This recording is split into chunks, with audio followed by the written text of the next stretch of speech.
Welcome to the Orlando Lions Den Podcast, your number one Orlando City podcast. For the fans, by the fans. For the fans, by the fans. Keeping you in the know on all things Orlando City since 2018.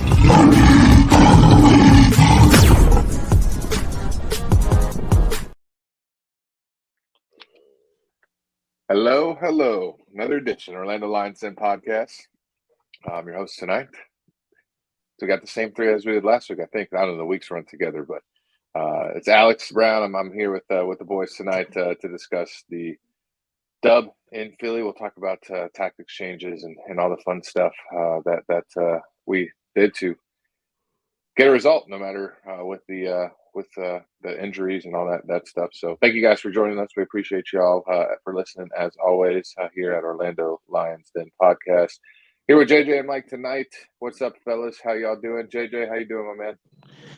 I'm doing good. I'm kind of happy, but people think I'm kind of mad still. But hey, we're good. We'll talk about it.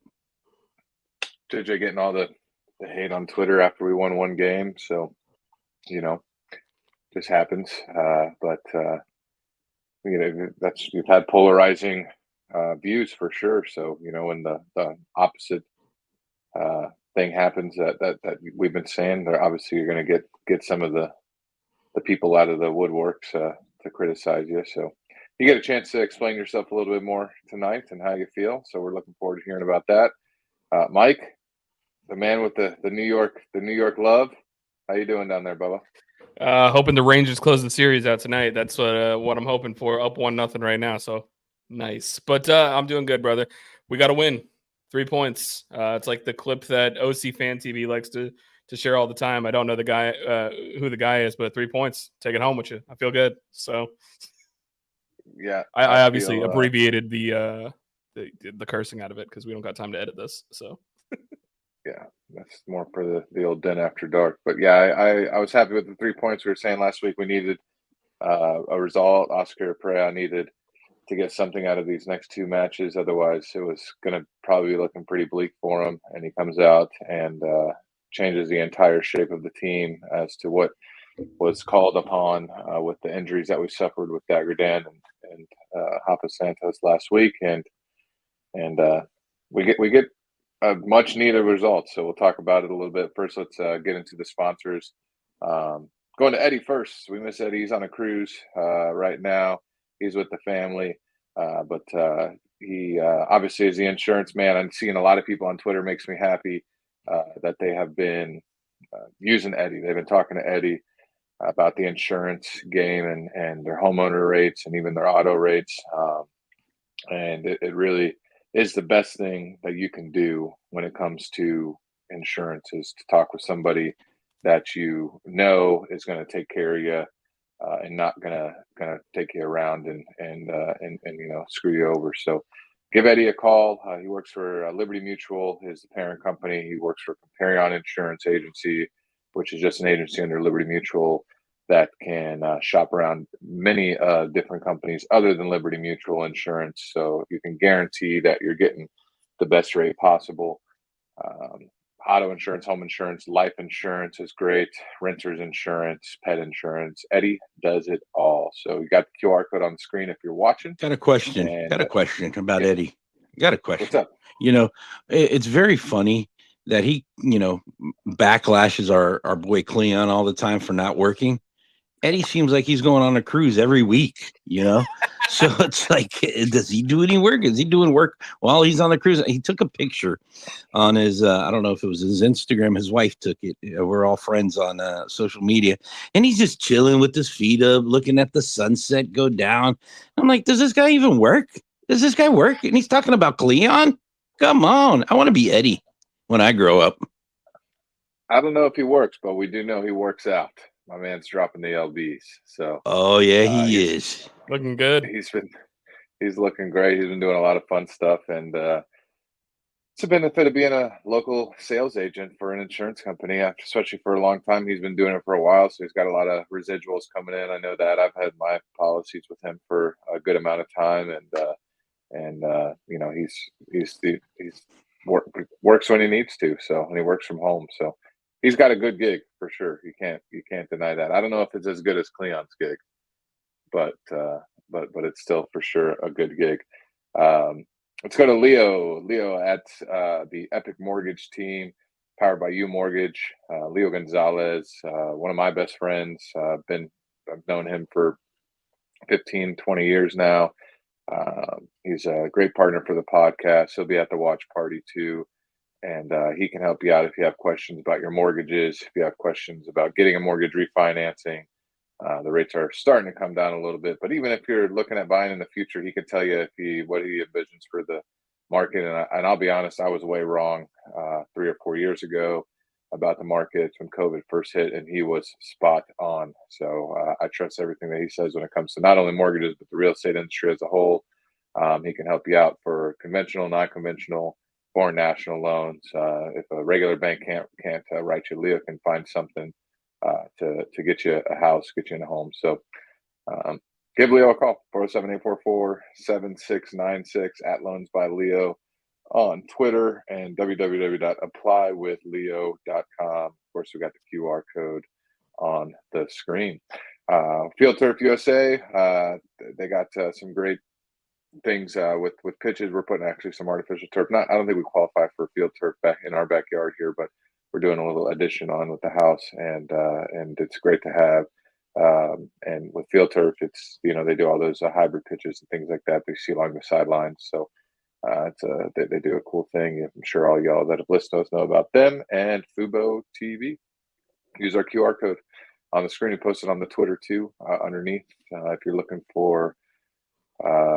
I know the Magic are over, but you could access Bally Sports on Fubo. They got a bunch of good plans. They got free TV too. So if you're looking to cut the cords or maybe even save some money, go with Fubo TV, and they can look at all their packages. They got a lot of good stuff on there. Feel free to use our link. Mike, tell us a little bit about this watch party we got going on. I know we're trying to promote it, but we got a few more updates. When are we releasing the name? Yeah, I actually said the name on our Den After Dark this week, so I'm gonna go ahead and say the name now. I'm not gonna show the image of the can because I don't have it uploaded. But back to the roots of the show, Cleon used to say often around one of his favorite players, "No Higuita, no party." Then there was no Poppy, no party, no Duncan, no party, no Cesar, no party. So we're kind of sticking with that. No mango, no party is the name of the beer. It's going to be a wheat beer brewed with mango, if you couldn't get that idea already. Very excited about it. And the watch party and the release for the beer is going to be on 6/1, Saturday, 7 p.m. Game kicks off around 7:30. Orlando City away against the New York Red Bulls. And one of my favorite announcements is we got Cappy's food truck coming out. They're often at Broken Strings Brewery before games, before home games. Cappy's is going to come out, a good friend of ours. Shout out to Adam. We appreciate you, brother. Coming out and making sure you guys are all well fed for that one. We've been working on some giveaways. We got some tickets that are going to be given away. And Alex even has a game-worn signed jersey that we're going to be giving away. All this is free. You just got to show up. Show up, watch the game, order a beer, and you're entered in a giveaway. You could possibly win some great game tickets, signed memorabilia, bunch of fun stuff. So we're really excited about it. And shout out to Hourglass Brewing. It is their Orlando location. They do have two, one in Longwood, Longwood, one in Orlando. We will be at the Orlando location. And we look forward to you guys being there with us. It's going to be a lot of fun. Tell your friends, please. Yeah, come on out. We want to get a good showing. We want to see a bunch of your faces there. Put some faces to some Twitter and social media names. And we got it's a parlay jersey to be specific. So we're going to be giving away a lot of stuff. We put together a lot of cool things for everybody, and we're going to obviously enjoy the match as well, starting around 7:30. Doors, the watch party starts at 7. I'll be there, and come on out and check it out. We would really appreciate it and hope to see you all there. All right, boys, we got the dub in Philly. A great result. There's no cutting it. the XGs that are,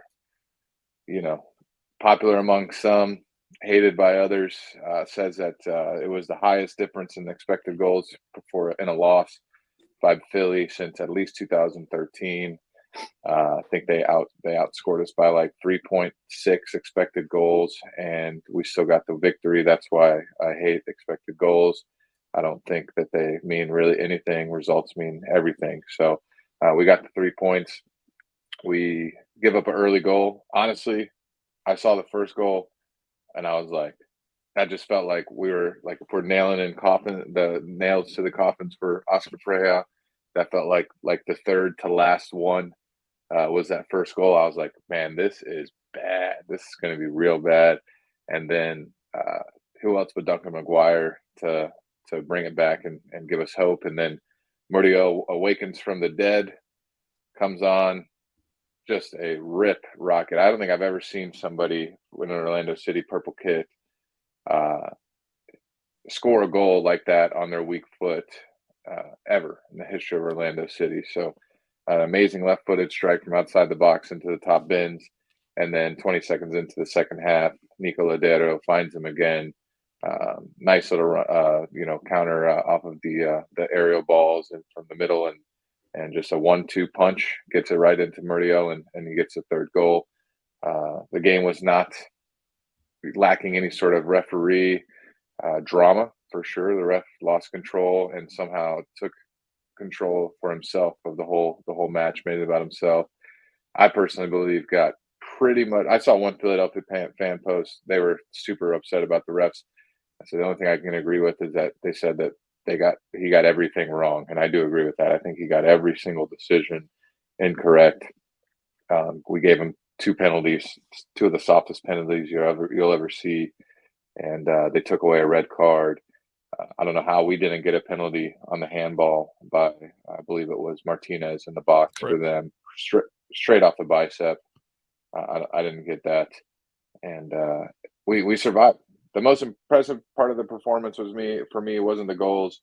It was the 15 minutes of stoppage time in the second half, and surviving, and not only surviving, but really looking like we took control and managed the way to hold it off and get the points. It looked like from the 85th to 90th minute, we were definitely going to give them an equalizer, maybe even a winner, maybe even 2 goals like we did a few weeks back. But after Pedro saved the penalty, we settled in, and it wasn't really a question. We dominated that last 15 minutes on the defensive end. So tell me how you're feeling. JJ, I want to start with you, man, because obviously you've been very Poppy out. Poppy changed a lot of things, not because he did it proactively, but I feel like he had to with the injuries, and you're getting a lot of slack about it. I know you said it was just one win. We need to calm down, but also you were obviously excited as a fan of the team to get the dub. So tell me how you're feeling, what stood out to you the most, and maybe how you're feeling moving forward. People, relax. It's one win. We didn't win the championship yet. It's great that we got the win. I said it on Den After Dark. Great game. Poppy had to switch. We went with the more offensive minded, and we scored 3 goals. If not, we could have probably scored a little bit more because we did miss some opportunities. But my thing is why do we wait until game 11, game 12 to switch things up and wait until 3 people get hurt and all this? But it seems like every time we're doing this. Every time Poppy wants to come back with at the beginning of the year, doing his Poppy special, and it's not working. It does not work. And finally, it had to have Rafael Santos hurt, Dagger Dan with the concussion protocol, Rodrigo Schlegel with the red card, for us to change this whole tactic of his, and go more offensive minded. And I talked about this at Din After Dark, what he played, the 3-5-2, that he played with 2 strikers, 5 midfielders, and 3 defenders. Last year, we talked about this in the preseason when we played FIU. We were like, man, this is phenomenal, this lineup that he has. When we went to go see the game, I think it was Mike, Cleon, myself. We were there at the game for that preseason in Osceola at Heritage Park. And I was like, man, this is phenomenal. And it was so much offense. And the wing backs were coming back. It was phenomenal. I loved it. Now it takes us 11 games to finally figure this thing out when we already have lost 21 points. Remember, we've lost 5 games already and 3 ties. That's a total of 21 points left on the table. Okay. If he would have started this probably after week 2 or maybe after week 1, when he noticed that his, tactics weren't working, maybe out of those 21 points we've lost so far, we could have had some of those points. Just half of those points out of the 21. Just give me 10. And where would it put me? It would put me in 2nd or 3rd place right now in the East, I think, because 27, I think first place is 27. So, I mean, it seems like every year in his 5-year tenure, except the MLS is back, it takes him 10, 11, 12 games to finally figure out, hey, I need to move my tactics. I got to change my tactics. And by then, I mean, last year, phenomenal. I mean, other teams lost. We were able to move up in the rankings and finish in 2nd. But why doesn't he do this from the beginning? Why does he make us stress out? Now we got, it's one game. It is one game. We won 1 game. Would we be talking about a win if that PK wasn't saved? It would have been another tie. Okay. Who knows in that extra 30 minutes that the referee gave, if they would have scored another goal, because by that time it would have been already, the mindset of Orlando City would probably have gone down, So we got to look at everything around. We did win. We got the 3 points. That's the most important, is the dub. I don't care if we won by 5 or if we won by half a point. We won. We got 3 points. But we have to look at the real, logistics and the real things that are going on with Orlando City and say, hey, we scored 3 goals, but it could have been a tie. And who knows if it could have been a loss, they started, hot heads started prevailing again at the end. We saw Muriel and Lowe, which to me, the PK shouldn't have been for Lowe. He did get the ball. That it was not, to me, it's not a red because he did touch the ball. Might have been a foul to a yellow to an extent, but not a red. But his tactics is anti-tactics that he was. I mean, he's dancing on top of Luis Muriel like he's grinding on top of him like he's a stripper down on the Ybor Strip in Tampa or something. Come on. Well, that's a yellow card no matter what. And doing the cowboy riding thing or whatever on top of Muriel. So yes, like you said, Swag. I mean, the ref made it about himself. The Angulo one that was the PK, that is not a PK. The guy was diving already. The guy's already diving. And before, now the only problem was Ivan Angulo had his arm, not that he was pushing him or anything, but he had his arm up on his shoulder already. So you go to VAR, you go anywhere, you see that arm there, even though the guy is diving, So it wasn't a PK. It was a dive. But I'm happy we got the win, but there's still a lot of work to do. I mean, now we got, Inner Fort Lauderdale coming in. Then you got to travel to 3 days to California, to San Jose, up in the up by San Francisco. It's gonna be tough. And I mean, we said it I said, Mike, you put out that poll, I think it was last week or 2 weeks ago, and during the stretch, of these games, how many points Orlando was going to get. I think majority of the people said 1 to 4. I think it was. So yeah, it was what was going through here. Actually, I have the math on it here. I think that was talking about all of the games that we have during May. Yeah. And I had it written down. I thought I did. Maybe I didn't. But yeah, it was not great, It wasn't great. So now we play Inter. If we lose to them and we play San Jose and lose to them and then play Columbus, that's only 3 points, boys. Still for the month of May. So we got to hold our horses. Yes, it's a great win. It was phenomenal, but we got to look at the whole spectrum of everything. So, but yeah, I want to see this consistency. I want to see us winning consistency. I don't want to see us win here and then I'm not only going to win again in the middle of June or in the late parts of June. So that's my thing. And yes, I'm still Poppy out.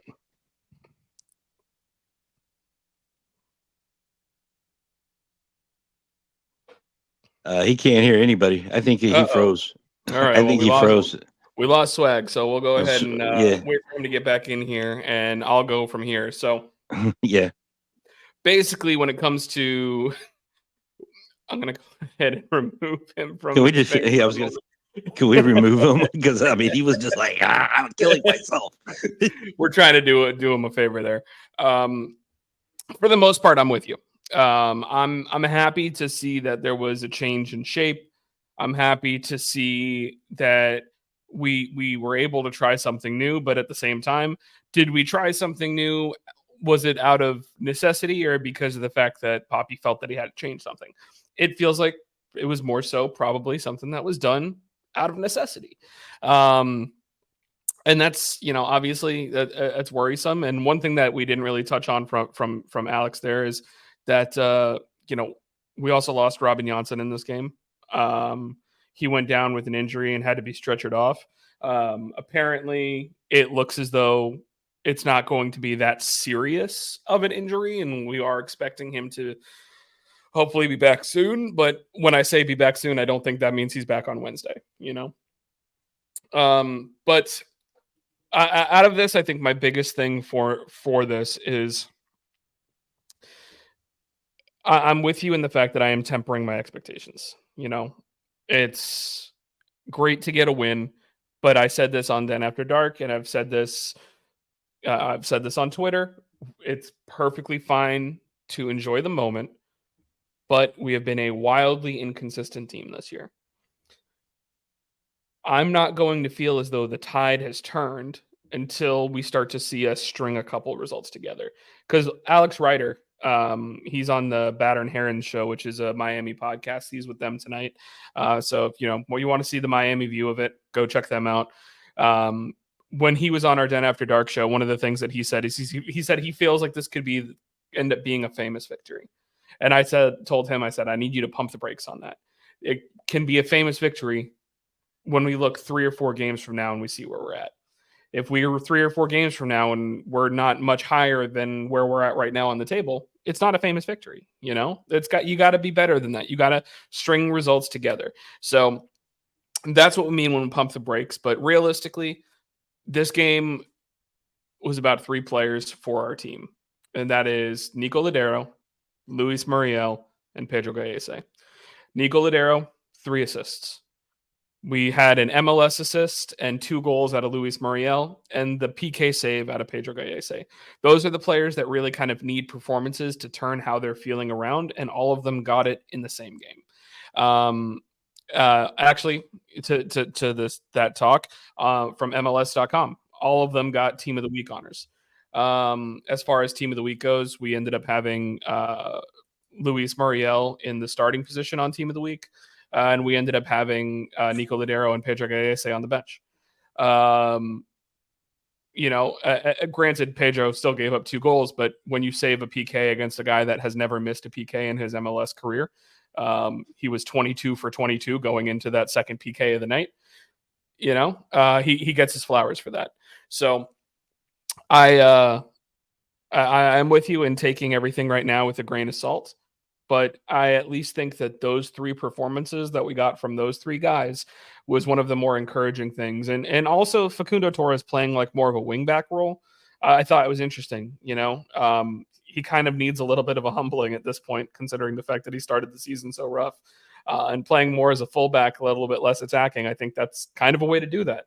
And realistically, he didn't do a bad job. But at the same time, if you look at the XG, depending on if you want to look at Analysis Evolved, who had the XG at like 5.4, if you want to look at MLS, which had them at like 4.5, and if you want to look at FootMob, that had it at like 4 flat, when you take out those 2 PKs and Gazdag's miss on the PK rebound, that equates to about 2 XG, no matter which way you cut it. We're still letting up 2 to 3 XG outside of the penalty kicks, no matter what. So we did give them a lot of opportunities. And I know Alex is back in the room now. He said he doesn't give a crap about XGs. But when you're giving up a lot of opportunities, it generates a lot of XG. So that's something that you have to look at. So I'm going to kind of jump into the next topic, and then Alex is going to be back taking over. Is with, this new tactics, this new shape, is this something that like we're going to start seeing more often? I think it's something that we could, but at the same time, you look at how much we gave up on defense. We gave up a lot. Is that something that's going to be sustainable? Right now, I especially if we're down Robin Janssen, who's going to miss time, and it's going to be Wilder Cartagena, Bracalo, and Schlegel. And then Kyle Smith is your alternate coming off the bench as a center back. I don't know that I'm betting the house on us keeping balls out of the net. So. Yeah, but I mean, yeah, sorry about that. I don't know. My whole computer froze. Can't even unmute myself. That's what I was trying to mouth to you guys. Just don't blame the computer. Just blame Spectrum. It's easier. Yeah, I agree with that. No, but when we were really good last year, it was like we were scoring goals, almost like 3 a game, I think, and that's in shocking news. You have to score to win, you can't win with no goals. And winning with 1 goal happens. I would love to see the numbers on that just in soccer around the world. How often does a team win with just 1 goal? You got to score goals to win. I think the team is built to score goals more than they're built to play defense. And right now it kind of calls for us to have to play this formation. So I think we will maintain the formation and see how it's going to go roll out against Miami. But I don't want to change it back. It was miserable to watch. I think this allowed Nico to get in more positions that he's used to being in. It looked like Duncan and Muriel started to actually, gel a little bit together.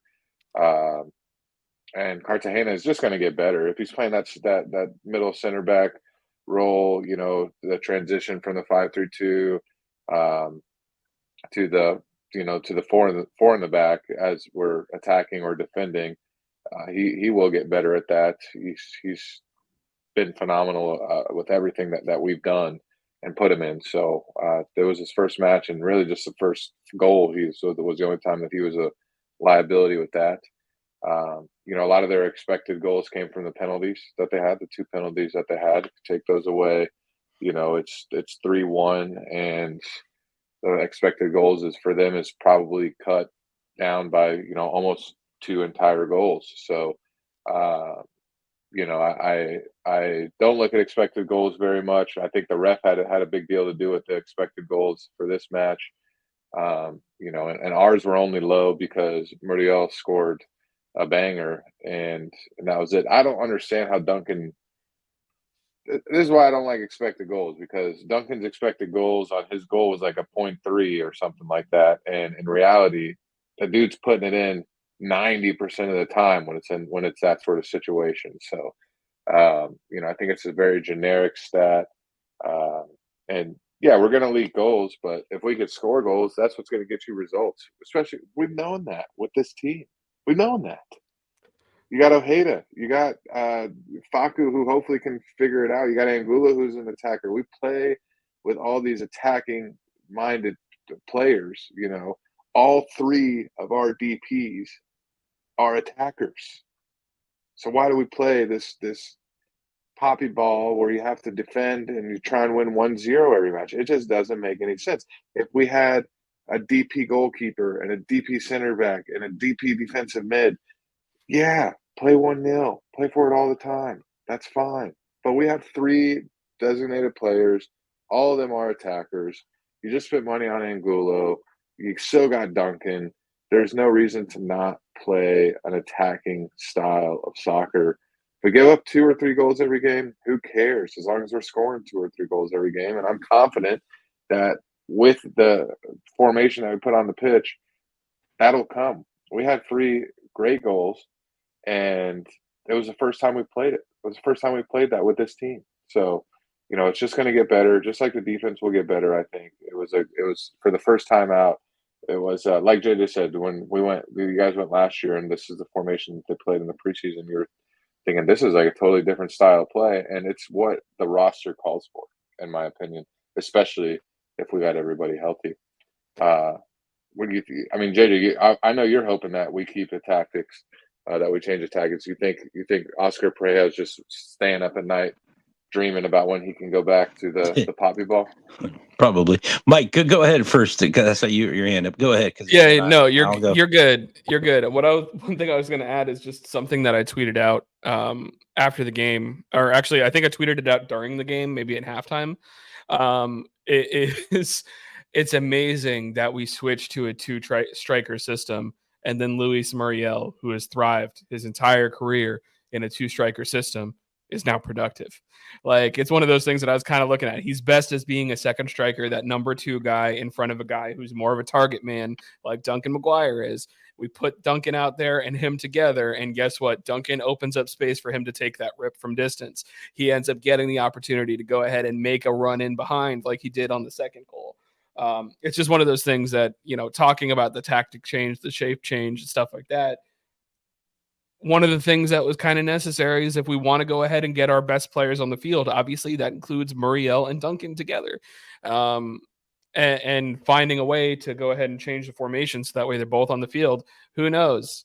2-striker system where Muriel's at his best, it works. It's crazy. So I'm definitely hopeful that we continue to at least see that, even if we do change some of the other parts around it. But yeah, something that you said, Alex, strike me to want to add that in there. I couldn't agree more. I mean, it's clear to me, just like it was clear last year that the double pivot was what we needed to do. That was a change last year. This, to me, it seems obvious. You make other teams beat you. You don't let other teams beat you. And yeah, we made league goals, but you still got to make them score the goals. You still got to make the other team slash you up. You have to do it. And it's the MLS. It's not like you're playing, Barcelona and then Real Madrid and then, all the, or in the Premier League, where you have 6, 8, 10 top teams that can slash you up. There's not that many. Philly is usually a team that should be slashing you up, and they've been off a little bit, just a little bit. And we still got the result. We still scored more goals than they did. At the end of the day, that's what the table is revolved around. It's around who scores more than the other team for each of the 34 matches. So, and here's something to just kind of add and highlight to that. Like, yes, they've played 2 more games than us, but at the same time, sometimes it's about outscoring your opponent. Like you said, look at Fort Lauderdale. They're the best team in the league. They've given up the same amount of goals that we have, but they've scored 35. Like, their score, obviously, again, you have to look at the level of who they have playing for them, and it's understandable where those goals are coming from. But at the same time, like, when you're outscoring your opponents 35-20, giving up 20 goals in 12, 13 games ain't no big deal when you can score that much. Like, exactly. So sometimes that's the way you got to play. And that's what I wanted to bring up, actually, because if we go with this new tactic, with this 3-5-2 with 2 strikers, Inter Miami is drooling right now, because they're going to score a lot of goals, but so are we. And that's the thing. We got more of an offensive minded. Okay. The thing with the Oscar and these new tactics and new shapes and everything, the problem is he's too consistent with the same exact thing. Okay. A coach needs to When something's not working, let's change it up. Let's try something new. All right. So instead of always playing the double pivot, the 4 in the back, people start knowing, the team start, why do they have all these videos on your team? To know what they're going to be doing, what the plan is. Coaches aren't stupid. Okay. They got assistants that basically, read everything on the video of where they're running, what they like to do. But when you play the same exact shape, the same exact game for 9 or 10 straight games, I mean, heck, we talked about it here. I know exactly what they're going to do. They're going to pass it to the left or to the right. Majority of the time, it's to the left, and cross it in. They're going to cross it in. So what a team's going to do? Well, we're going to bunker in and we're going to beat everybody inside the box because that's all they're going to do is cross it in. And teams start knowing this. Then the next game, the team knows, well, we're going to do the same exact thing. Okay. And we just need to pass by Rodrigo or pass by Janssen, get one speedster to pass by these guys, So changing tactics is a great idea. Maybe in this game against, Miami, let's go back to our old, which is more defensive minded, because you got to stop Messi. You got to stop Rojas. You got to stop these guys. If not, they're going to put the 5-0 on us again or 6-0. Okay.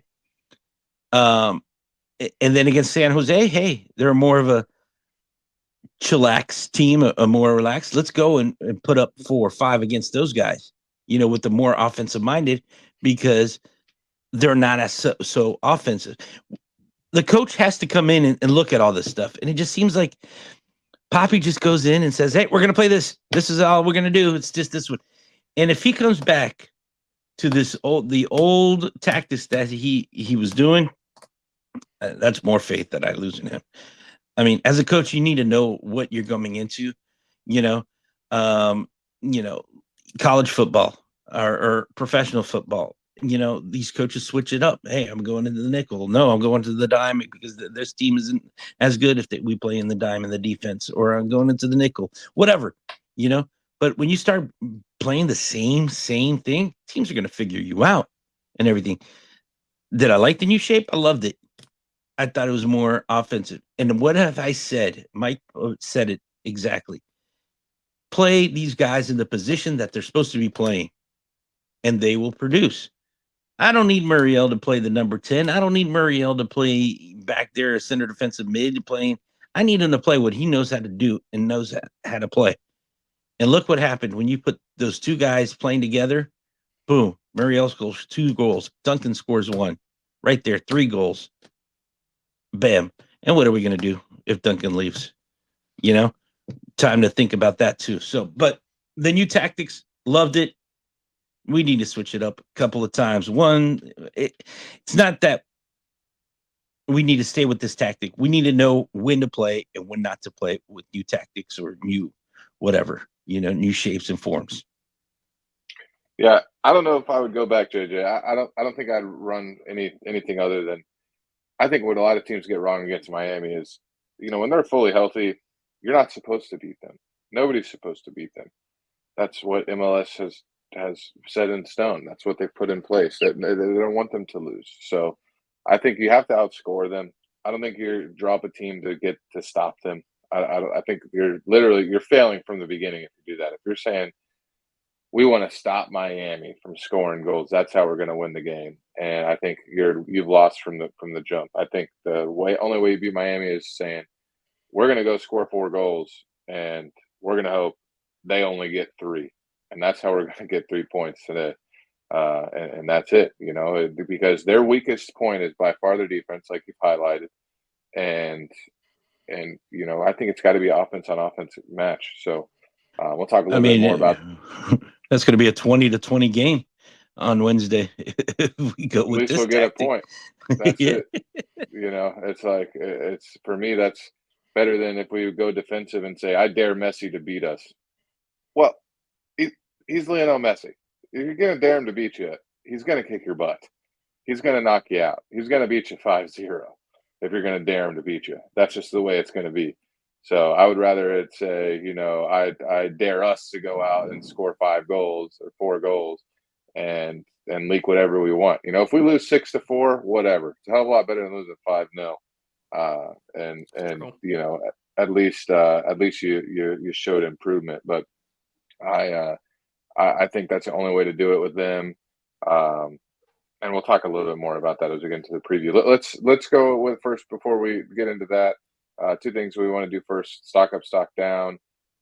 Mike, I'm going to shoot to you first for stock up and stock down. I mean, the most obvious stock up realistically should be Luis Muriel. 2 goals, 1 MLS assist. Finally showed up to play. Don't really have much more to say about it aside from the fact that he's, this is what we need. This is the player that we thought we were getting. So I need to see that continue. Stock down. This is going to be kind of a weird one because he didn't even make the bench. That's Mikey Holiday. Just kind of a little bit conflicted as to, what happened. If the shape changed, just they decided that's something that he kind of probably can't fit into. He's been on the bench pretty much all season. Maybe there's something else. Maybe he was sick or something and no one said anything. But Mikey Holiday is going to get a stock down. We had Alex Freeman on the bench instead. Alex Freeman, hell of an athlete. I'm excited to see him get first team opportunities, but found that a little bit more surprising that he was on the bench instead of Mikey. Yeah, I was wondering that too, especially when we needed defenders. We lost 2 fullbacks and we didn't really put. We lost 2 starters and we dumped 1 off the bench, so that was kind of weird. JJ, stock up and stock down. Stock up. I'm gonna give it to kind of 2 guys. I mean, we've kind of bashed on these 2 guys, and I'm gonna give it to Nico and to Luis Muriel and Nico Lauderdale. The guy, at his age, we kind of bashed him as a number 10. Oh, we missed Mauricio. We do this. But, I mean, in this system that he played on Saturday, it worked out good. I mean, it was phenomenal. And Luis Muriel, go back to what Swag said with that left-footed shot. I mean, how hard that thing went in the upper 90. It's like, holy smokes. What the heck? This guy can do that with the left foot, not even his shooting foot. Wow. And then my stock down. I'll be honest, I can't think of a stock down. I mean, I feel like everybody, did what they had to do in this game. I mean, Pedro played his butt off, had to save the PK. He did that. When we needed they needed the extra 30 minutes, 40 minutes, of added time. We held it, and our defense held it well. And, I'm proud of the boys. I really am. And like Mike said, Facundo maybe needs to play more of that wing fullback type position, because he was actually getting open a lot and getting those crosses in. So I love that also. So if I have to do anything, to be honest, it would probably be Angulo. I didn't really see that much. I mean, he played, but the crosses and everything. But I'll just give it stock down. Probably be Angulo, but that's just because I'm giving it to Angulo. I mean, you can also go ahead and use him for the fact that he was the one that phantom penalty that at the end. Yeah, but it's not. I mean, he put his arm. It is what it is. But yeah, I mean, that's not a PK. I still look at that though as I agree it's not a PK, but you gave the ref the opportunity to make. Oh yeah, and that's what I say. You put your arm right at the shoulder. You're going to give the ref the opportunity to give you the PK, and that's what I said it earlier. It's like if you know soccer and you've refed it before, right away. When I saw that, I'm like, they're going to give you the PK. Your arm's right at the shoulder, even though the guy's diving. You gave the opportunity to the ref to do that, and then you go back to VAR. They're not going to see. They're going to see that arm go in there. And boom, that's him pushing him down. So that's PK. So there you go. Yeah, I am going to go. I'm not giving my stock up to Muriel because he did what we paid him to do. Obviously, his stock is up. I was going to go Nico, and then he took a JJ. But how about actual stock? Like tangible stock going up for Duncan McGuire. We lost out on the transfer for him, and we were like, man, they were like, it was like $6-7 million. We're like, man, may not get that for him in the summer. Like, if he has any sort of regression at all, might be more towards that $2-4 million range. And now we're talking about he might be worth more than that now, more than the 6 or 7 million. I remember saying on one of the preseason pods, what if he has 8 or 10 goals by the summer break? And everybody was like, what if he has 8 or there's no way. And he's basically on pace for that. I mean, maybe 7 or 8 is what he's on pace for, but he's 2-goal game away from being smack on pace for having that. And the guy is making us money, making him money, and I love to see it. So Duncan McGuire is a phenomenal player. He's the best striker that, in my opinion, we've ever had as far as putting the ball in the back of the net. He may not be the most athletic, but when it comes to actually putting the ball into the net and being in the spot where you need to be, Daryl Deco is great. Kyle Aaron was phenomenal. But I cannot think anybody is better than Duncan McGuire is right now. So I'm so happy to see him bringing up his stock and doing what he does best, and that's score goals. And I'm glad to see him put a giant middle finger up to all the pundits out there who said he's going to have a big regression this year, because his expected goals, once again, was only 5.5 last year, and he put 13 in. And just more proof of why take those with a grain of salt. So I give that to him. My stock down is going to go to Cesar. He did great at the end, but we saw a lot more of him last year. And just because I have to pick somebody, I'll pick him. But we did see a lot more of him, being more efficient last year. I don't know if he's still nagging on that ankle injury that he had or whatever it was, knee or ankle. But I'm hoping to see him get back to that form that he was in last year, not only on, when it comes to the form, but also getting in people's heads. I want to see him be him. It feels like he hasn't been him like he was last year. So I want to see him start to be the true Cesar that we got to know. And I think it's coming. So, all right. What's next, Mike? What's up next? Duncan McGuire stuff, right? We're just talking about him. Duncan McGuire, the new rumor is old Blackburn is coming to scout him. They're looking to buy him again. They're going to try for round 3 in the summer because they blew it twice in the winter period. But we also heard a little snippet and saw in the article today that they have talked about extending him. So we're actually looking at maybe getting an extension for Duncan McGuire, and the sides are open. They're both open to talking. Duncan McGuire's side had cut it out completely. They were not open to any sort of talks after, I guess we may have insulted them with an offer, but now apparently we're talking about giving them a hefty raise and giving them what is honestly deserved. If I'm him, I don't even entertain Blackburn. They suck. I mean, what's the thrill of going to Blackburn? There is no thrill to me. I've never been a big fan of dumping MLS where the reigning Ballon d'Or player plays for your rival team and going to a place like the bottom of the table in the English Championship. Honestly, it confuses me when I hear people even defend it. I don't get it. I'm not a fan of the league. I watched a lot of it with DK, and it's not very impressive to me whatsoever. I understand that they have money to spend, but that doesn't always mean that they're doing it wisely over there. So I don't. Not only where they're at on the table, but because they've screwed them over twice, they forgot to file paperwork. I don't even know why you would want to go to a team like that. It's like somebody giving you a job offer and saying, we're going to give you I know you make 30 grand right now. We're going to pay you 180 grand. And we want you to start next week. And then when you're going into work to start, they go, we actually forgot to do all your paperwork and our hiring period just ended. So I guess you got to go back to your 30 grand a year job. I would say screw that place forever. That's just me.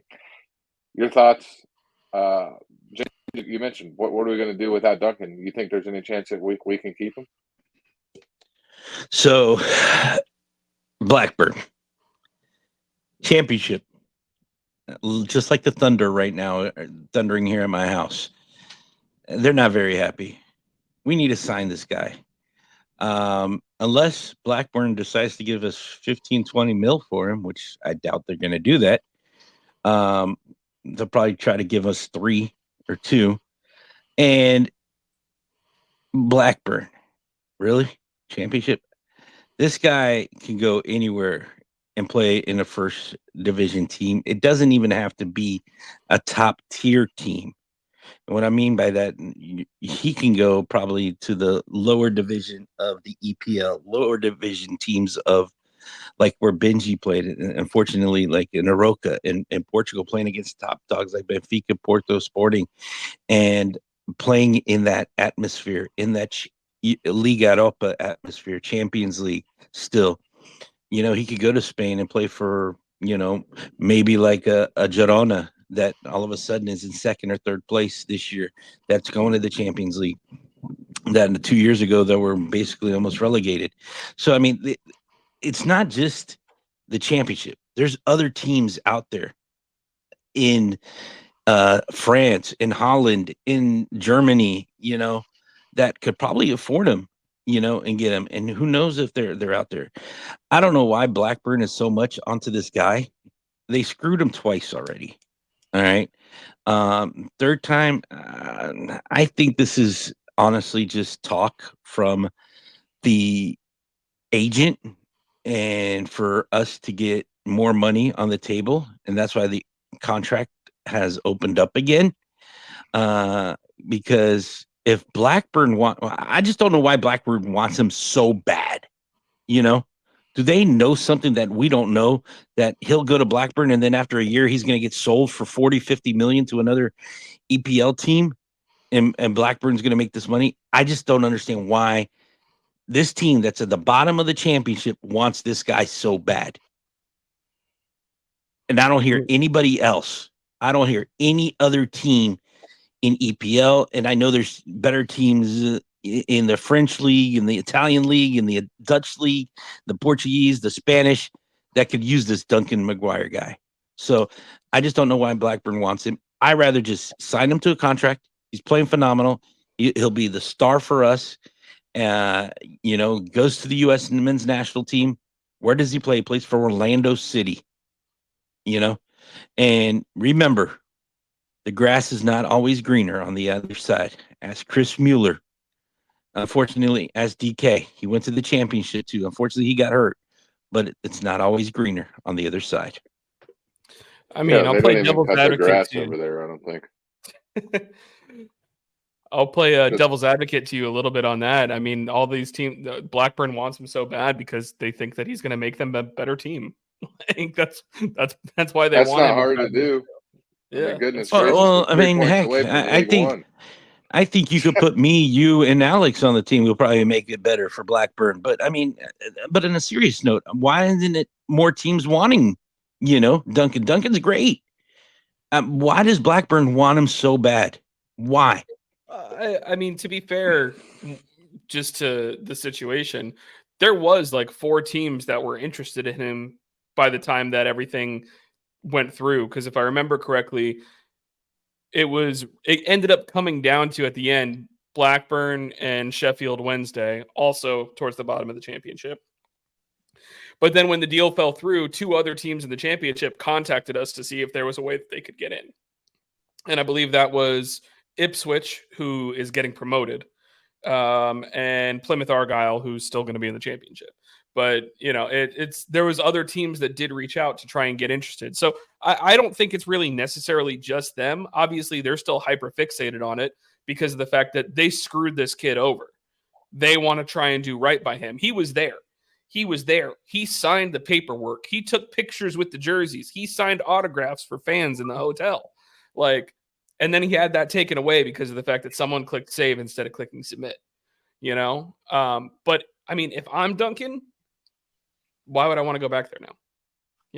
That's how I look at it. That team screwed my dream up. Why the hell would I want to go back and play for them? So, I mean, I'm surprised if we're going to entertain an offer, but clearly I think whether it's just, smoke or not, The Athletic reported that we're back. We have a new offer on the table for him that is much improved from what we offered him during the offseason before the transfer speculation started. And if we have a much better offer for him, I'm all on board with bringing him back. Try and make that work. Try and get that done. So it's just playing devil's advocate on it a little bit, but I'm realistically keep him here. Keep him here. Make him the face of the franchise. If you want to go ahead and put in some kind of crazy release clause, but if not, pay him the money that he deserves. Keep him here. Make him the marketing cog of the franchise, the way that when FC Dallas gave Jesus Ferreira a DP deal. Similar to that, got him to stay here long term. Give him his money, give him his flowers. He's earned it. So hopefully that leads to something. But if not, I'm sure other teams will probably come calling too. So he's definitely earned it. And the thing about giving him a raise too, it's not like that automatically says you can't sell him after. Oh, you gave him a raise, now you can't sell him. You can sell him still. And on the Blackburn thing, I just got to say this. A man once said, not a wise man, but a man once said, there's an old saying in Tennessee, but, fool me once, shame on you. And fool me. You can't get fooled again. All right? You can't get fooled again. So don't get fooled again, Duncan. Please don't get fooled again, because if you get fooled again by a third time by Blackburn, just shake my head. And the other thing is you got to look at the U.S. national team. Are you going to get called up if you're playing for Blackburn? I think you have a better chance of getting called up if you're playing for Orlando City in the MLS, which is a top tier, league. The championship, I doubt you'd be called up. They're going to look at you and be like, oh no, we're going to go get somebody else that's playing in more of a top tier league than getting Blackburn. That's just me. And a team that might not even be in the championship might even go down into what do they call League One? League One. That's like the third division. That's basically like playing USL. Going down to the USL. It's just because it's England, and that's the thing I think here. And I don't think that necessarily going to the championship is going to ruin his chances of being in the national team, just because I look at guys like Haji Wright. Haji Wright's had a great year with Coventry. He was in the national team, scored in the World Cup, still in the championship. Everyone that follows the U.S. men's national team still loves Josh Sargent, and he's still in the championship. So I don't think championship is going to keep him out of the men's national team if he's scoring goals. But at the same time, he's not in the senior men's national team picture yet anyways. He's still expected to be at the Olympics, which is technically still a youth tournament. So he still has a little bit more to do, it looks like, to kind of excel into being at that towards the top of the U.S. men's national team striker pool, whether it's here, whether it's elsewhere. So, yeah. I mean, it's deep. The striker position is deep for sure. Very much with the U.S. men's national team.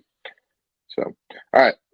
We're almost at an hour. Let's get to our predictions done. The much anticipated match against Inter Fort Lauderdale, Pompano Beach, and Messi and co.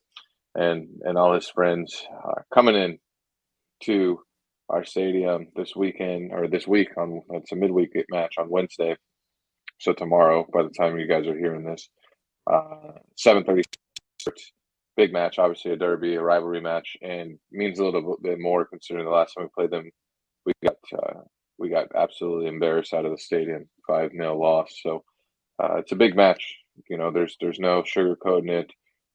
We got a great result. After the match on Sunday morning, the first thing I thought about is we need to build on this, and that doesn't necessarily mean you got to win. But you got to build on it. You got to build on this result. Last time we got a great result on the road, we didn't build on it, and we were back in the where are we stage just a few games later. So we got to build on this match. I would love to see a win. It is not going to be easy. My stance is already clear. Go score goals. Outscore Messi. Do not try and not have Messi not score. Suarez, if Suarez and Messi play, they're going to put the ball in the net at least 2 or 3 times. So you got to score at least 2 or 3 goals to hope for a result. And I think the most recent tactics change is going to be conducive to that. So I'll start off, and with all that being said, I think we lose. I think we lose, but not embarrassingly. I think it'll be 3-2, maybe even 4-3. I think it's going to be a step forward. This is arguably the best attacking, or not arguably, it is the best attacking front in the history of MLS, and they are rolling right now. So a 1-goal loss wouldn't be horrible. I would love to get a draw. I would love to get a win. I think if we get a win, season is immediately back on the tracks. We are off of the derailment, and we will be moving forward between that and the San Jose match, which is going to be a dub because we play on the road. We didn't talk about previewing that, but on the road against one of the worst teams, dub San Jose. So 4-3 loss to Inter Miami is what I'm going to go with. JJ, what's your prediction? My prediction. All right. So I get a lot of slack, on Twitter that I'm not a real Orlando fan, because I see the thing the correct way. I don't know why people say I'm not a fan, because I talk Papi out. I talk, listen, bottom line is this. If Messi does not play on Wednesday, which is there's a chance that he might not, they might rest him because, 3 games in a week is too much for him.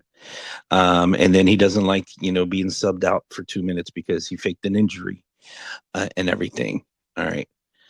But 3-1, Orlando wins. I don't think Messi's going to play. I don't think Busquets will play. I think Suarez and Alba will play with Rojas. Those 3 will play, but no Busquets, no Messi. I don't think Messi will travel to the game, and he'll be down in Fort Lauderdale drinking his Michelob Ultra and down by the beach and everything, and playing at the Hard Rock. Miller Lite. Miller Lite. As a Miller Lite, my bad. Miller Lite. No, Michelob Ultra is a commercial he does. It is Ultra. That's what I thought. Yeah, and then hanging out at the Hard Rock Hotel, eating with the some fans or whatever, down at the down the street from Inter Stadium, whatever. Not Interco. Oops. Messi burger. Yeah. So, but if Messi and no Busquets, we win 3-1. I'm going with an Orlando win. I think we'll start heading on the right track, and I think this is far fetched, but I think if we beat San Jose also, then on Saturday in California, 3 straight wins, I think then we could start saying, okay, now if we go back to losing, then everything just hits the fan again. Mike? Now, for me, I love the optimism from JJ. I will say I think Jordi Alba is actually still out injured, so I don't think he's going to play. Just because I was looking at that before we recorded. But my thought process is a little bit more in the line with Alex's, in the fact that I think we're, if we can get a draw out of this, I will be very content. And because of that, I'm going to go ahead, and we're playing a more attacking style. They're the most attacking team in the league. So I'm going to predict the funniest possible result, which is a 0-0 tie. No goals at all, I think would be hilarious. Listen, you guys are not fans of Orlando City. One says a tie and another one says a loss. You are not fans of Orlando City. Here's the thing is, you will never get me to predict a loss against Fort Lauderdale. I will never do that. But I don't think that I could in good conscience still predict a win at this point. I need to see more before I feel like we can beat them, or I need to know that Messi's not going to be there, which I don't think we know that yet. Let me go back to my Messi thing. If Messi's there, then we'll lose 5-1. Fake fan. Yeah, I agree. I mean, I hate to predict a loss against Inter Miami. I don't like I to know do you it, do. but I know you do. I respect Messi. I think he's the best player in the history of the game. I have watched him for the longest time. I know JJ's even more triggered, but you know, I and Suarez has been just absolutely wreaking havoc. So with our defensive line, the back line, it's just tough. It's hard to imagine. Yeah, we go out and get a dub. I don't even think we got to wait to San Jose. I think we're back on it. So it'll be interesting to see how that goes. But San Jose away, I already told you we're going to win. It's going to be another. It's going to be 2-0, maybe 3-2 again. We're gonna start scoring goals here. I think if we do this attacking minded thing. And San Jose don't have many people that can beat us. So what you got, Mike, for San Jose? So dub, I right? mean, I don't want to go ahead and like poo on your parade there or anything, but San Jose's kind of turned it around lately. They beat LAFC. They just beat Colorado, who's a lot more improved this year and is climbing up the table. They're scoring goals. So playing them on a long road trip isn't going to be an easy thing. I'm still hoping for a win, and I'd like to see us score some goals. So I'm going to go ahead and go with a 2-1 victory away to San Jose. But I just, I'm tempering expectations. They've been looking okay. They've been looking all right. Yeah, but we're the best team on the road. That's right. The masculine urge to say we're back seconds after saying it's over. So yeah, I mean that's what sports is all about. You know what I'm saying? We're back, baby. We're back. 1-1 tie in San Jose. I'm a Florida State fan, so that's been me for the last 20 years, except for 1 year. Are you excited for EA college football? Oh, Can't you have wait. no idea. You have no idea. I'll take anybody in that game. I'll put 50 bucks on it too. Swear to God, if they put an ultimate team in that, I am not buying it. I'm gonna be so. You know, there's going to be an ultimate team. Oh, there's going to be an ultimate. It's so dumb. Yeah. It's so dumb for a college game. Anyways, that's off topic. My bad. All right, shout outs. JJ, you got one? Who's got one? Who wants to go first? Speak it up. I'll go first. Shout out to the we don't talk about them a lot. Shout out to the Pride, still undefeated, doing a great job. Just beat Bay City, Bay Area, whatever the team's called. I don't even know what it's called. Bay something, Bayfront. I don't know. But congratulations, you guys packed again the lower bowl Expo. I'm sorry, Interco Stadium with only 4,000 again people. I think 7,000 they had. Oh, okay. They had 3,000 more than what I expected. Okay. So good job, Banda. You're kicking butt. Continue doing. I heard she had a knock, I think, or something. I don't know. I just heard from, I was going on Twitter through the game. Another podcast was, giving all the information of what was going on at the Orlando Pride game. So I was reading that from the other podcast instead, because they started saying that, there was a foul in the box, which wasn't, from the Orlando City game. It was, I think, a handball that was a PK, and they called it a foul. I'm like, okay. I mean, it is technically a foul, but they must have been watching the Pride game because they're giving play-by-plays of the Pride game. All right, but shout out to the Pride. Mike, you're up, bud. Oh boy. I'm gonna go ahead and I'm just gonna go ahead and give a shout out to Hourglass Brewing.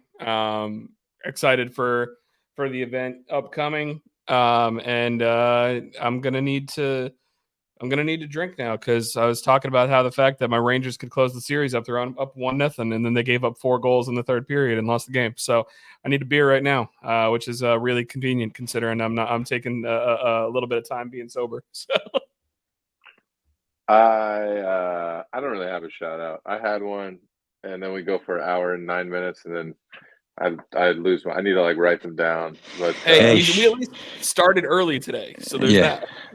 Hey, shout out for us. We won a game, and we made Den After Dark after an hour, and we made our podcast over an hour. So 2 things for a win. We usually we get said that we We only speak 30 minutes after a win and an hour after we. JJ. So sorry, I'm just saying. I'm just going by what people say. All right. Shout out to JJ for being a menace tonight. Menace to society, stirring the pot. Stirring the pot there a little bit. Shout out to JJ for giving me secondhand embarrassment right now for it couldn't be worse than your free shot that looked like you were choking yourself. making me blush, brother. All right. No, I that's gonna be my shout out. I don't have a shout out. I'm still too happy about the win. So shout out to the 15 minutes of stoppage time, because that was just absolutely just ridiculous. Yeah, it ended up being like 19 minutes of stoppage. My wife and my mother-in-law were here, and they came out and they look up and they go, 15 minutes. They both said that, both at like two minutes apart. They both said the same thing. They said, I never seen it that long. That's what she said. I don't know. I don't know if it ever has been that long. Oh God. All right. We're getting too off of it here. All righty. Well, as always, thank everybody for listening. Please show up to the watch party. Come out and enjoy the beer. Come out and enjoy the giveaways. Come out and enjoy some good company. And we'll root on another Orlando City road dub on June 1st at New York Red Bull. So come out and take in for the festivities. Let us know if you're going to come, and we'll be excited to see you. You guys got anything else to add besides smiles and shade? And come and see us June 1st. I'll be there. Mike will be there. Swag will be there. We'll all be there. We got plenty of gifts to be given out. Come and see us. And then I think Mike's working on trying to get the dunk tank for me so people can just dunk me in the water and drown me. No promises. I don't have connections for that. Beat 'em all. It's beat adjacent. All right. As always, it's always Vamos Orlando. We hope to get a result. We'll talk to you guys, recapping the next two matches next week. And of course, we'll see you on the Den After Dark after both these matches. Come and join us on that as well. And we will see y'all soon. Vamos Orlando. Vamos. Vamos. Thanks for joining us this week on the Orlando Lions Den podcast. Don't forget to follow us at Orlando Lions Den on Twitter, Facebook, and Instagram. See you next week in the Den.